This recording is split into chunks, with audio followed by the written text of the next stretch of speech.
দর্শক, টাকা পয়সা কি অভিশাপ নাকি হচ্ছে আশীর্বাদ? এখন একটু ভেবে দেখার সময় হয়েছে। সেটা হচ্ছে, দেখেন এখানে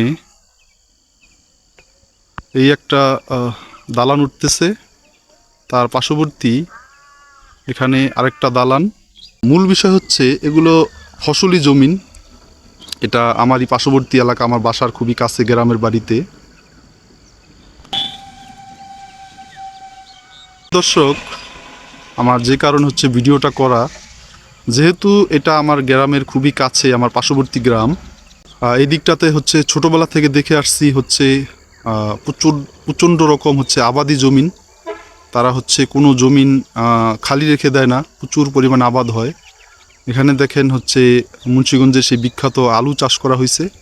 এই যে এগুলো হচ্ছে আলুর জমিন। আপনি এদিক দিয়ে দূর দূরান্ত যত দূরে যাবেন, এদিক দিয়ে হেঁটে হেঁটে প্রচণ্ড রকমের বড় বড় হচ্ছে জমিন আলুর। ধুধু আপনার চোখ যত দূরে যাবে শুধু আলু আর আলু।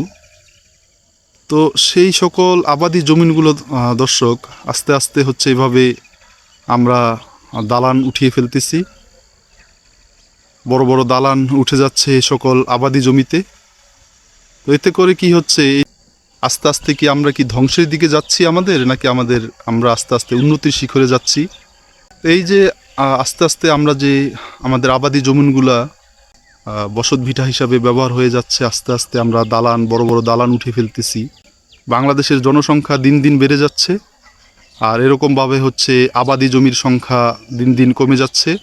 আবাদি জমিনকে আমরা হচ্ছে বসতি জমিন বানিয়ে ফেলতেছি, বসত ভিটা বানিয়ে ফেলতেছি। বড় বড় দালান কোঠা উঠে যাচ্ছে হচ্ছে আমাদের এই আবাদি জমিনগুলাতে। আমাদের অর্থনৈতিক উন্নতির সাথে সাথে আমরা হচ্ছে এভাবে বড় বড় দালান কোঠা, এরকম বিলাসবহুল বাড়িগুলা হচ্ছে তৈরি করছি বিভিন্ন আবাদি জমিতে। এতে করে আমাদের বাংলাদেশের ভবিষ্যতের জন্য প্রচণ্ড রকমের একটা হচ্ছে বড় ধরনের সমস্যা তৈরি হতে পারে। এভাবে ধীরে ধীরে আমরা হচ্ছে আমাদের যেই জনসংখ্যা ক্রমবর্ধমান যে বেড়েই চলছে, আমরা অদূর ভবিষ্যতে হচ্ছে খাদ্য সংকট আমাদের বেড়ে যাবে, এবং আমরা হচ্ছে পরনির্ভরশীল হয়ে যাব। আরও বেশি করে হচ্ছে ভারত নির্ভরশীল হয়ে যেতে হবে আমাদেরকে। আপনারা এখনই জানেন যে ভারত আমাদেরকে কতটা তুচ্ছ তাচ্ছিল্য করে থাকে। আমাদের হচ্ছে তারা হচ্ছে আমাদেরকে বলে তারা চাল দিয়ে খাওয়ায়, ডাল দিয়ে পালে, বিভিন্ন রকমের আরও উদ্ভট নানান ধরনের কথাবার্তা তারা বলে থাকে। যদিও আমরা সব কিছুই তাদের কাছ থেকে হচ্ছে পুরোটাই কিনে নিয়ে আসি থাকি, এবং তাদের অর্থনীতি হচ্ছে আমরা মজবুত করে রাখি। তো তবুও তারা নানান ধরনের প্রোপাগান্ডা হচ্ছে ছড়ায়। এরকমভাবে ভারতের কিছু উদ্ভট সাংবাদিক আছে। তা আমি বলবো, আসলে এটা আমাদের জন্য মোটামুটি ক্ষতির কারণই হচ্ছে। আমরা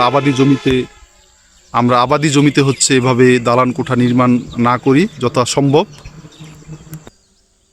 এই যে দেখেন দর্শক, এই যে বিল্ডিংটার পাশেই হচ্ছে দেখেন, এখানে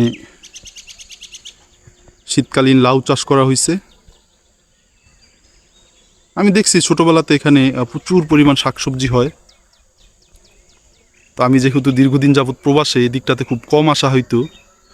এই দিকটাতে যে এতটা পরিবর্তন হয়ে যাচ্ছে, এতটা একটা নিরিবিলি জায়গা, বসতি স্থাপন হয়ে যাচ্ছে, এটা আমি দেখে একটু অবাক হয়েছি। দেখেন দালানগুলা।